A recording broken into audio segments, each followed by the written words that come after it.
Welcome back to Nerd News Today. I'm Matthew. I'm Andrea. And today we're taking a look at another piece from Diamond Select's X-Men The Animated Series Minibus series. Yay! We have been taking a look at really the entire series from the beginning. Yep.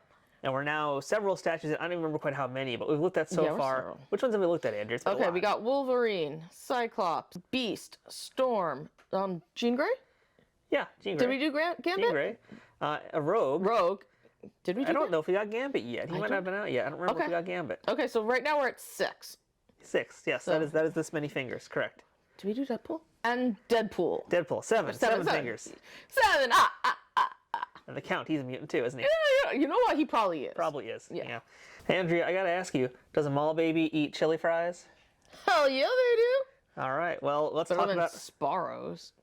shots fired, Sparrows. So much for that sponsorship. Today we're talking about Jubilee, Jubilation Lee. She is here, the youngest member of the X-Men in the animated series. Debuted in the Night of the Sentinels with the team. And we have her bust today. I'm so happy. She's such an underrated and underappreciated character. Yes. I mean, I know over the years in the comics, you know, they've had a hard time figuring out what to do with her. She's gone on one hell of a journey. She was a vampire briefly. And it's just, I just love Juby. I just do. I've always loved her, even though she was kind of whiny on the TV show. But she still was trying. Today we're taking a look at our Jubilee statue, and as always, these pieces are limited to 3,000 pieces for this character. And so we're not going to spend too much time in the box, because we've looked at the boxes before. If you want to see us go in-depth in the box, go ahead and watch the Storm video or something, whatever. But the boxes are all the same. The only thing that's important really is that it just lets us know who designed and sculpted this piece. This one is designed by Barry Bradfield and sculpted by Paul Harding. And they've been doing the entire line. And they're doing a great job. So that's the box. Cool. Let's take a look at Jubilee. Woohoo! Look how cute she is. Oh my god. So yeah, she definitely is a little bit on the smaller side because she is the younger and she's really tiniest. smaller. Yeah, she definitely is. She's like legit tiny. In scale, yeah. So everybody I feel like is pretty in scale with this line. Yeah. I haven't really thought about it too much, to be honest, but I feel like everybody's in pretty decent scale with each other. Yeah, I'm thinking about the Wolverine and the Beast versus and the Cyclops. I'm just sort of thinking about how they all are. Yeah, no, they're absolutely more or less. Yeah, because the bases do vary in size, but I feel like for the most part they actually are in scale. Like physically, yeah, they're there. Yeah, everybody's pretty close. So yeah, our Jubilee is adorable. She is cute. She's absolutely, you know, 100% from the screen. Yeah, I mean, I had the biggest crush on Juby back in the TV show days. I am not surprised. Yeah, who didn't?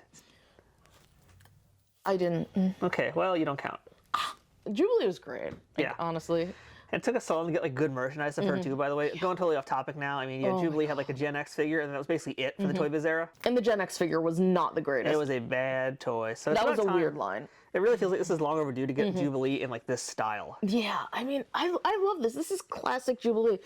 So just going off of what you can see she's got the pink top, and you get a little bit of the blue jeans, you know, or the blue shorts, I should say. And even on the coat, they got the coat. You have to have the yellow coat. It wouldn't be Jubilee without Banana the coat. jacket. Yeah, right. So her and April and Neil go to the same outlet store. God, you know what? Has anyone made that cartoon? Internet, you got to find this out for me. Has anyone made a drawing where they swap clothes? And if not, can somebody make one?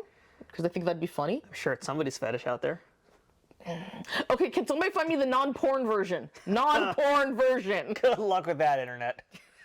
Okay, let's go back to Jubilee.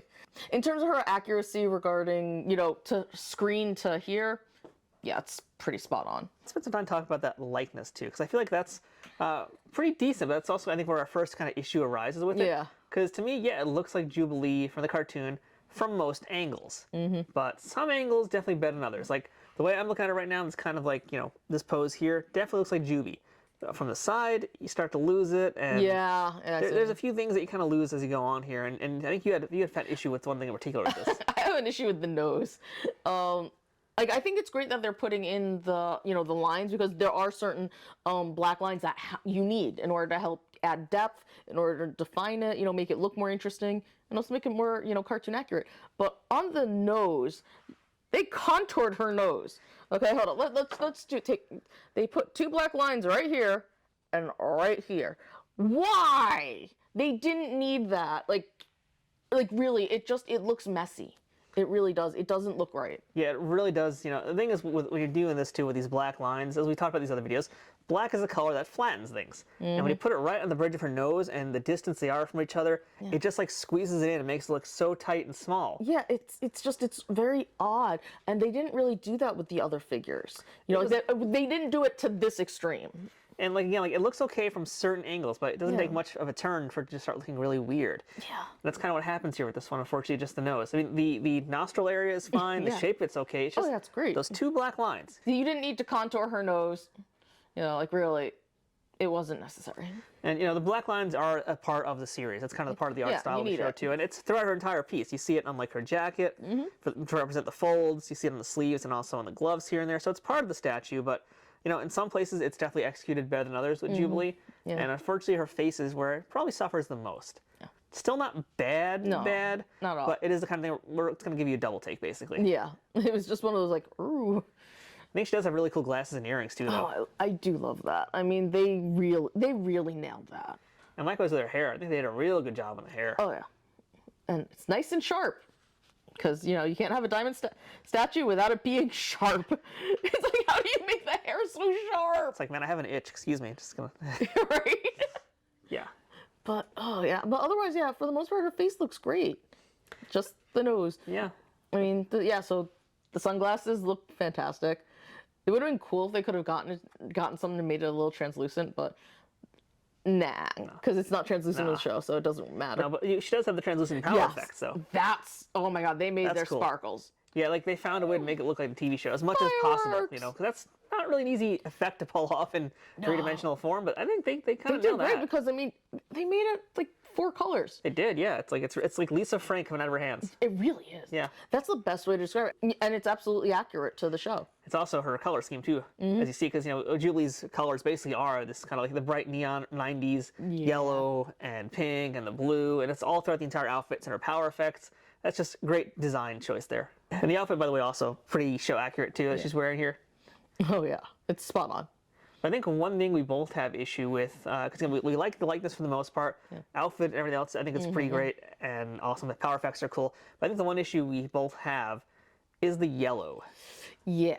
And it's not the color of the yellow, it's the execution of the yellow. Yes. I mean, honestly, this is great. I love the two-tone, well, it's technically 3 different shades of yellow that are used throughout the jacket. And they're the right colors, you know, it's perfect yellow in terms of, you know, compared to the show. But the execution of the yellow is kind of off in some places. And yeah, you guys can see it's kind of like globbing a little bit on her lapel in particular. Where else did you see it, Andrea? It was on, like, this part here it was also, well, the globbing is absolutely on the lapel. And then the other issue was on her arms. Right, this little bit over here. It's like, yeah, it's on both arms, both the shoulders, I mean. Yeah, because really Jubilee's actually only meant to be 2 shades, and all these statues are usually only doing 2 shades. Yeah. For some reason, there's like this extra little bit of color that's like a more orangey yellow shade that's kind of hiding in there. Yeah, it looks similar to almost to this color, but it's just watered down. Honestly, it looks as though they were trying to paint over something. And so, where you would have like, you know, where it's nice and smooth, you can tell it's, you know, a continual stroke of color.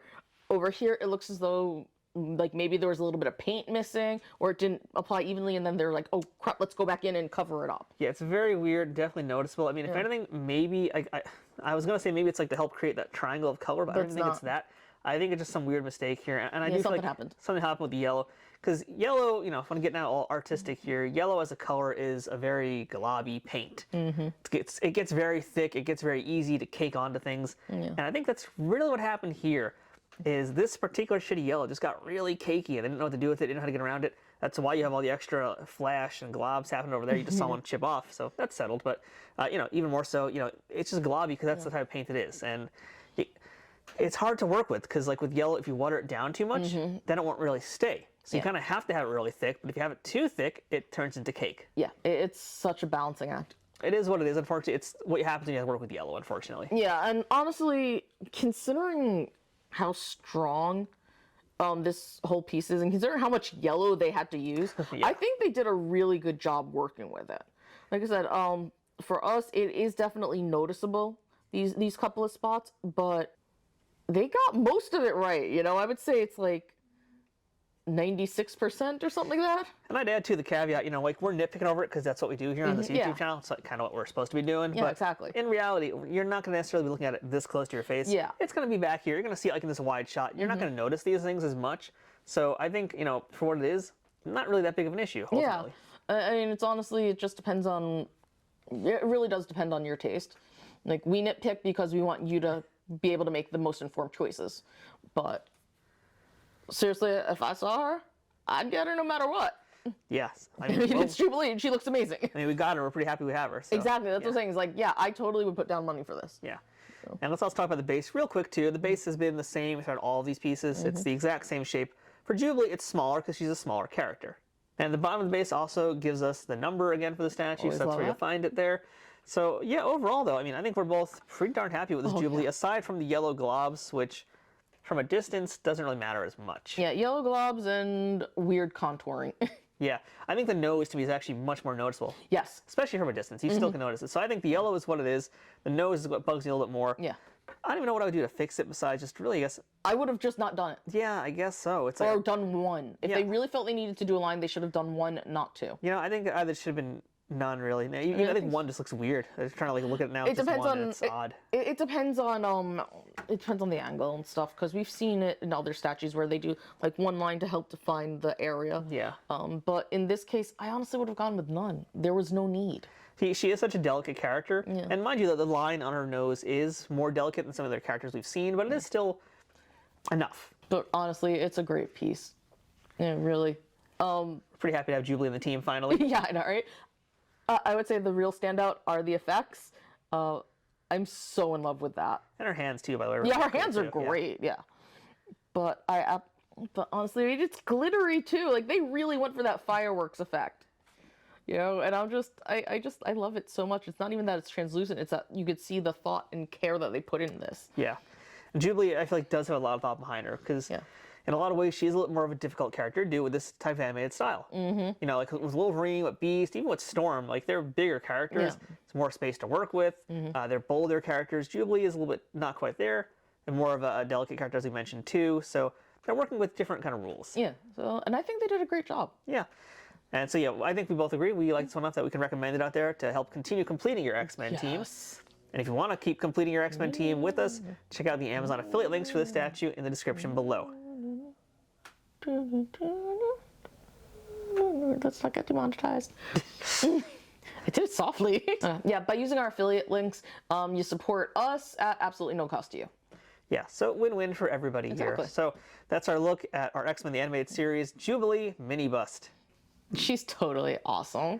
Totally tubular. Radical. Cowabunga? No, wrong franchise. Cool crossover, though. Should have happened. Should have happened. So until next time, I'm Matthew. I'm Andrea. This has been Nerd News Today. We'll see you guys later.